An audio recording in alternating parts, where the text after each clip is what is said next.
Hey, welcome to another episode of Total Disruption. I am Dr. Jake Clendenning, and on behalf of the Michael Labersi, we're here with Eric Mangold today. Super stoked to have this conversation.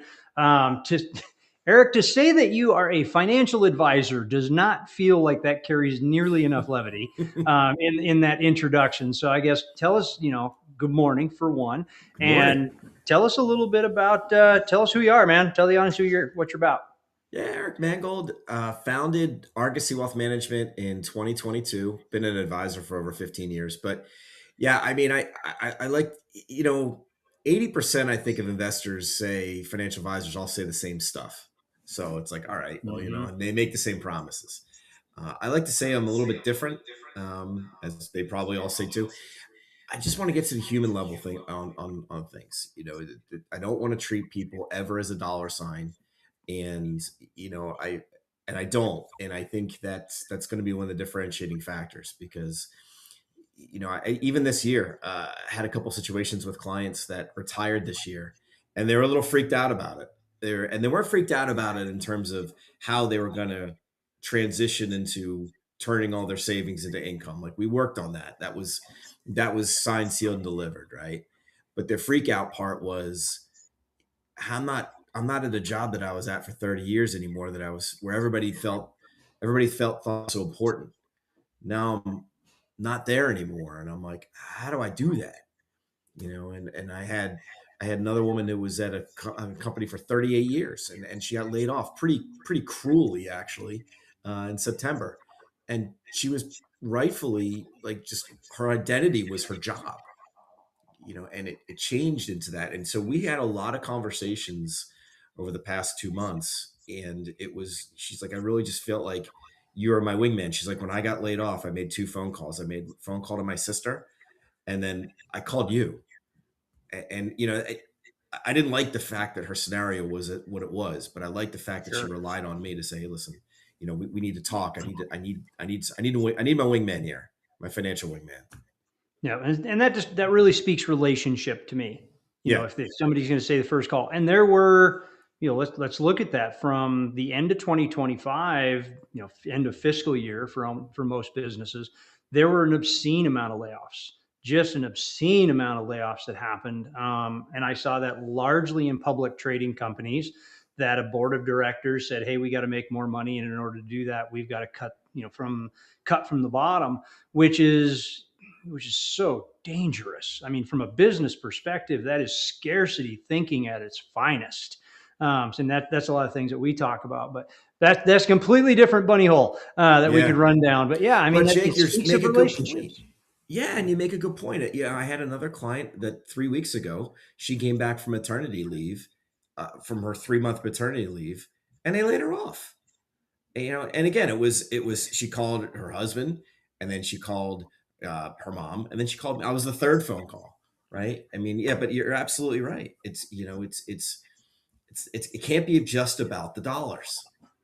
And I think that you make a good point in that, and I could see where, like, I'll defend the industry a little bit in this space because it is. I could see it being very easy to fall into the trap to make it about the dollars because the role itself, right? Being a financial advisor, being a wealth advisor, being in that space, it is about the dollars. It's about their dollars. So I could see where it'd be easy to fall into that trap, Yeah. right? To where and especially in this remote universe, we've talked about this. We talked about a few episodes back with Juan Borja, that how much the remote part of our industry, and many industries, is harming us because we're losing that human connection. We're missing that relationship piece, and we start to look at each other as a box to be checked. So I could see where, especially with the remote piece, that it'd be very easy to fall into that trap. So let's talk about that a little bit and then get into the rest of it. But, like, what are you doing to make sure you don't fall into that trap? Because it's real simple. Like, we could get on this conversation. You could call me and say, we need to talk about these four investment portfolios. And that's the conversation. It'd be super easy to do that. Oh But yeah. what's your strategy? Like, because you've got a plan to do it. Like, and I know that this is true. You've got to intentionally make this happen. Yeah. What are you doing to make that happen? So I think there's two things. The first thing is that on, with my industry, and my industry does a really bad job in this, and it's evidenced based upon the questions that new potential clients ask me. They'll say, Eric, what's your minimum? And I don't like that question, not because it's their fault. They've been trained by my industry to ask it. What's your Hmm. minimum is what's the minimum dollar amount they need to give to me before we do any work in order for me to give them one-on-one personalized strategy advice. Okay, right out of the gate, you're turning somebody into a dollar sign. How much are they worth? If they're not worth enough, then I'm not going to give you one-on-one advice. You got to go somewhere else. Like, come on, like that's not what this is about. Okay. I also work with a lot of physicians. And a lot of the physicians that I work with, I started out when they were residents. They weren't making a heck of a lot of money. There wasn't a lot to do with them at the time, but they needed the advice. They needed more advice of kind of how to stay out of some pitfalls versus how to grow wealth. But then 3, 4, 5 years later, they're very, very good clients because now they have a lot more that we can do. But also, they knew I stuck with them when they didn't have anything. And in a competitive landscape, when another advisor may call them up, they're like, yeah, where were you when I was a resident? And I didn't have, two dimes to rub together. So, Yeah, and I that's I right. agree with you, man. I've had that experience Oh yeah. many times of, well, how much money do you have to invest right now? Well, when you've got an extra 50,000, give me a call. Like, Right. and it was, and I did not work with them. And it wasn't because we didn't have the money to work with them at the time. It was because they did monetize me. They placed a dollar value on my personal worth. Yeah. And it was pain. And I agree, the industry has done that. Yep. I mean, it's so bad that that's one of the first questions I get asked, and I said, okay, so just understand that makes you turns you into a dollar sign. I'm not going to do that. I'm not going to do that. So, that's one thing. And then, the other thing with the virtual world, I find that there's definitely some advantages on the virtual world that I'm actually talking to my clients more now because, I over the long term, like you mentioned a little while ago about how much this business is about relationships, and it is. If I was going to go visit a client, it would maybe, drive a half hour, 45 minutes there. We get very personal, and they want to know about my personal life too. So we talk about our families for an hour, maybe have a drink or two. We talk about their portfolio for an hour, and then I drive 30, 45 minutes back home. So all in, one meeting might be 3, 4 hours.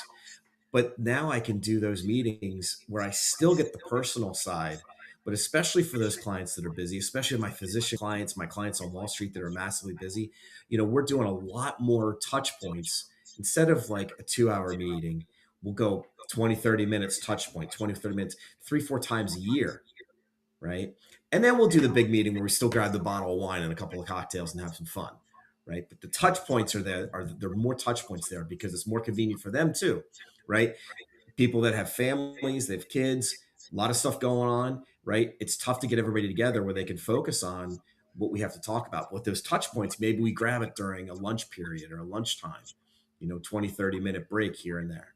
So it's there's that's definitely been an advantage because I love having the more touch points. And it's from a, I'll say this, and it's going to sound weird in this space, but I'm going to say it anyway. Like, we've heard the quote, "The fortune is in the follow up," but that's what it means. You have to define what fortune is. Now, in the follow up, you're doing all of these extra touch points. You're doing all of the extra meetings. You'll do the big meeting, the small meetings, with the point of being in a relationship with them, with the point of knowing them and where they are at in the moment. Because it's, again, I think in the financial, and I'm basing this on conversations I've had with past advisors of, okay, let's meet on Tuesday. Give me your money and tell me what your 50-year goal is. And then I never hear from them again. And my situation changes. My situation is fluid when it comes right down to it. And I'm not alone in that. I think that's very, No. very true. So the fact that you're reaching out, hey, how I call them the "how's your mama" calls.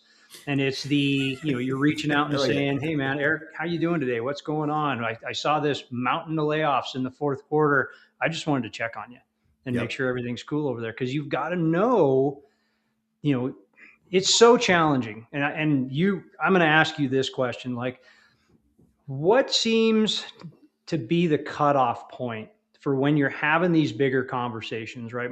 I've noticed A lot of people can create a 1 year goal fairly easy. 3 years is a stretch.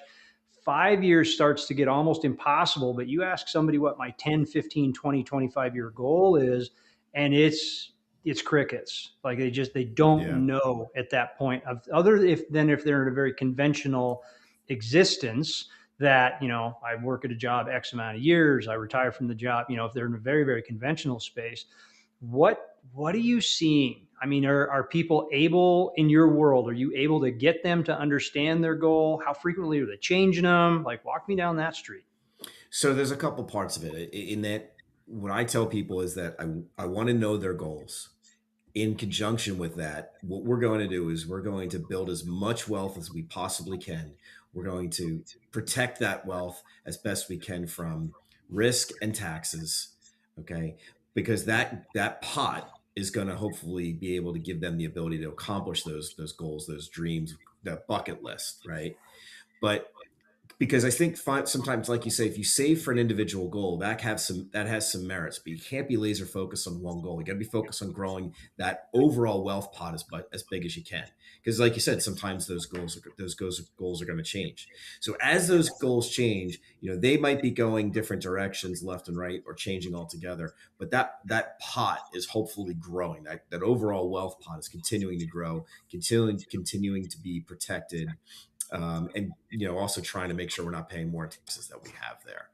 And that's what I really try to focus on, because then it's easier to accomplish those bucket list items. Because if we were just saving for one thing and then the thing changes, well, then what do we do with that kind of wealth? And or we in flux kind of thing? No, no, no. Let's just take it from that big pot.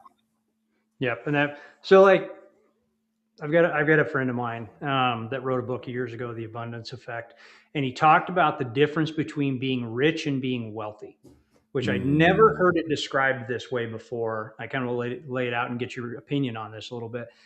What Justin said at the time, and still says it, obviously it's in his book, so it's evergreen, it's always going to be there, was rich can be taken away.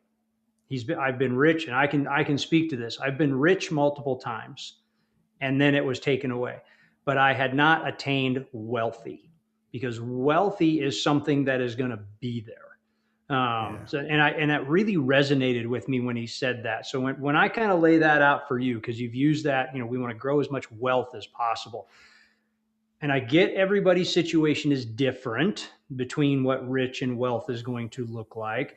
Where would you draw the line? Where would you categorize it as saying, okay, today you're rich, but we've got to move it just this much further to get you over that line to where now you're building wealth.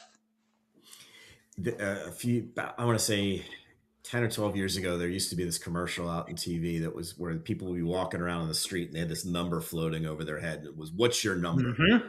And what you remember those commercials? What's your number? Yep, the freedom What's number. the freedom number, right? And I go back to, let's grow whatever your wealth building potential is. Let's maximize that. But then, rich and healthy, it's happiness, satisfaction. Like those two retirees that I have this year.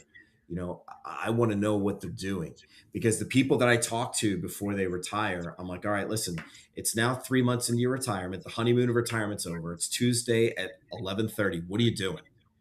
And Jake, the people that I worry about are the people that tell me I'll figure it out. And I say to them, dead eyes in the face, I'm like, you'll be back to work in 3 months.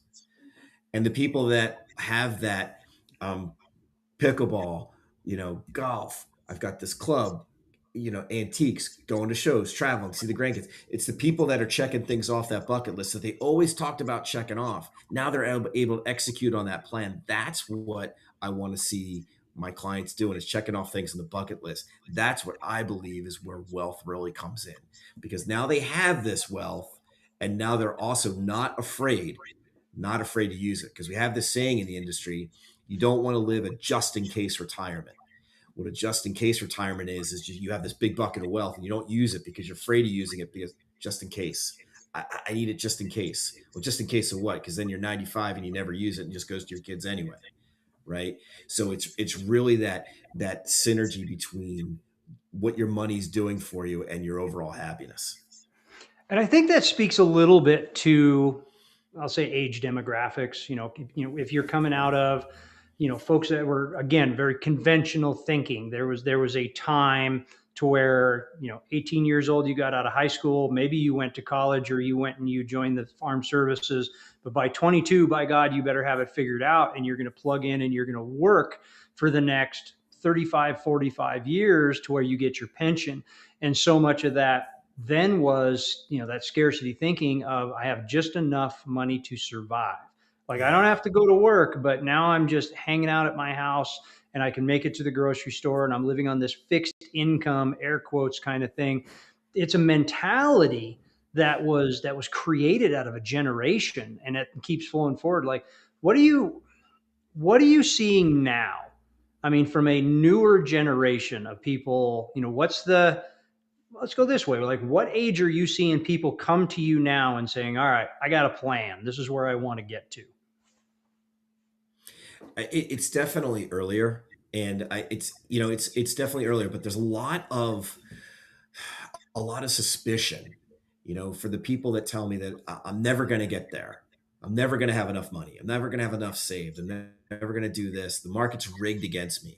I hear that a lot. And, that's probably a conversation for a different day. But, the fact that, you know, the belief that needs to be there. And I think a lot of it is the fear mongering. You can't log in or turn a device on without something being negative, right? And a lot of it's fear mongering. And you know, when I can get to people and get them into that mentality of no, no, no, no, no, you're in cold control of your own destiny when it comes to your own retirement. You bring up a great point, Jake, because people used to live for their pension and Social Security. Whatever happens to Social Security, there might be some changes, but there's some fear there too. Let's call it concern, right? I think the concerns can be fixed if we get our government working, but that's a different story. But pensions aren't really a thing of the past. People used to work for the same company, like you said, for 35 years, retire at 65, get their pension, get Social Security, maybe have a little nest egg too, but they were dead by 70. Now when people are living to 95, 100 years old, right, that retirement's got to last, and pensions aren't a thing of the past. So, companies really aren't doing pensions anymore. So, it's really that fear. How am I going to be able to get there? And, that's part of the program. That's part of the service. That's part of the plan, is like, okay, let's figure out how we're going to get there. And then let's also execute on that plan, because it's great to Yeah. draw up a plan, but, if you're not going to execute it, it's just, it's not really worth the writing that it's printed on, or the Yeah. paper that it's printed The on. paper is printed on. Yeah. 100%. And the reality is, how many times have we seen, you can't put a number on it, I'm just being speculative. Have we seen forced retirement half benefits? After Yeah. you got like 6 months left till you retire, and they cut your pension in half. Yep. Companies fold. It happens. I mean, Yep. that kind of stuff. So that Yep. that I'm going to be safe. All I got to do is grind this out, and I'll have this big fat pension that's going to be there, maybe Social Security, and I'll be fine. And there's nothing to say that even after the fact that your investment account on that pension piece can't go away. So to just leave it there unattended is, I think it's arrogance, quite honestly. So that's where you've got to have somebody like Eric. You've got to have this person. And I always talk about it's always a who. That was, we wrote my first book was all about that.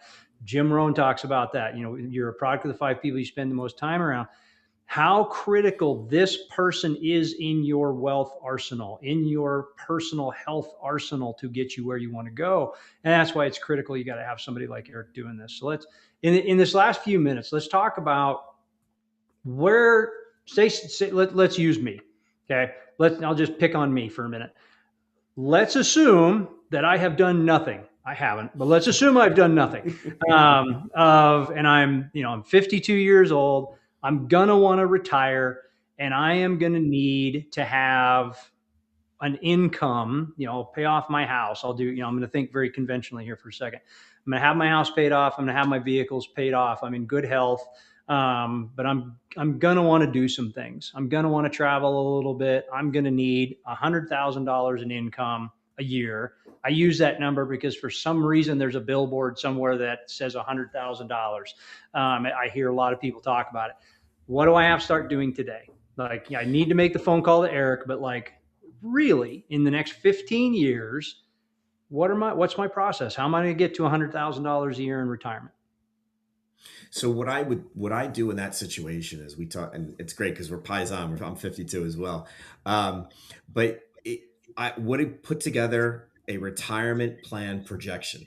We're starting at 52. We want to retire at 65 with $100,000 of income. Okay, what are you saving? What do you have? What are your debts?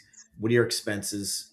What are tax rates? Okay, and we're going to show that projection going forward to say age 65.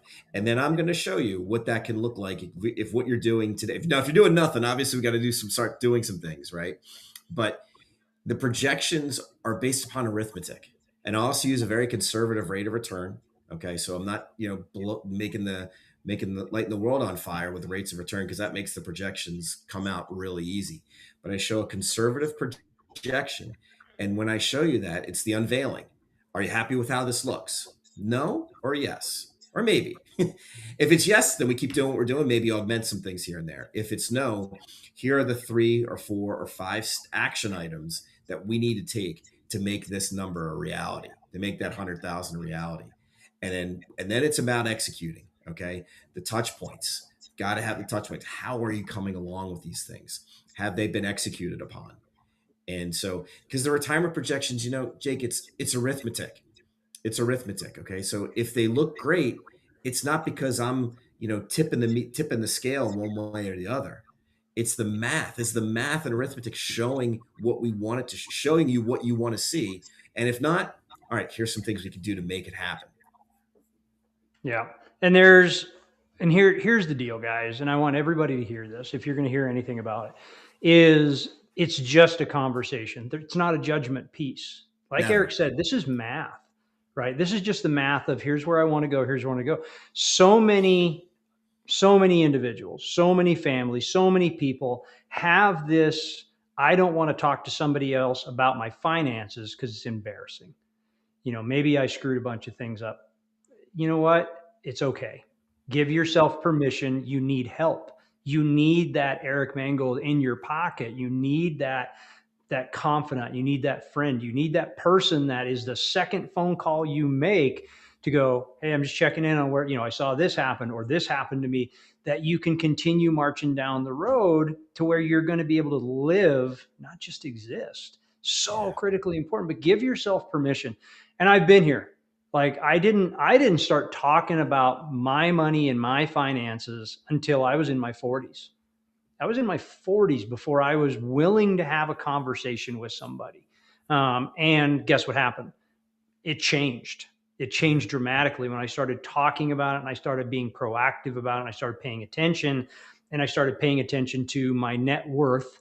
Like that wasn't even a conversation pre 40. Started paying attention to my net worth, started paying attention to my credit score and how it reflected, directly to that. You got to have those guys you can have the conversation and give yourself permission. And here's the deal, find somebody like Eric that's not going to treat you like a number. If you go talk to somebody and you're not feeling it, like this feels icky, it's not that the whole industry is that way. You ran into one individual, one point in space that you didn't jive with. Go Yeah. get in a relationship with somebody that you do. Call 25 people to find one. That's okay, because if that retires you and gives you $100,000 in income, man, that's 25 phone calls worth making. There's an investment you need to make. So in the last 100%. last minute or so, what's one thing you want to make sure everybody knows, Eric? Well, I mean, like you said, find somebody who's a trusted advisor. There's times where, and sometimes I'm not everybody's cup of tea, right? Sometimes, it doesn't seem like it's a good fit, and there's times when I refer people to partners of mine because of the fact that I want them to get the help. And that if I'm not a fit, I know one of my partners probably could be. But, it's exactly like you said, don't be afraid to go seek out that advice, right? You and I were 52, we start getting some aches and pains here and there, and every now and again we gotta go see a doctor, and it's like we have to go and be a little vulnerable, and that's okay, Mm-hmm. because if we're vulnerable, then we can fix, or if nothing needs to be fixed, maybe augment what you already have. But having that vulnerability, it's okay, and like I said, like you said, it's not judgment. It's not judgment. It's no, no, no, no. This is a genuine willingness and genuine desire to help. Beautiful. All right, Eric Mangold, www.emangold.com, EMANGOLD.com. Eric's been awesome today. So grateful for your time today. I'm Dr. Jake Clendenning. On behalf of the Michael Labersi, it is your turn to disrupt.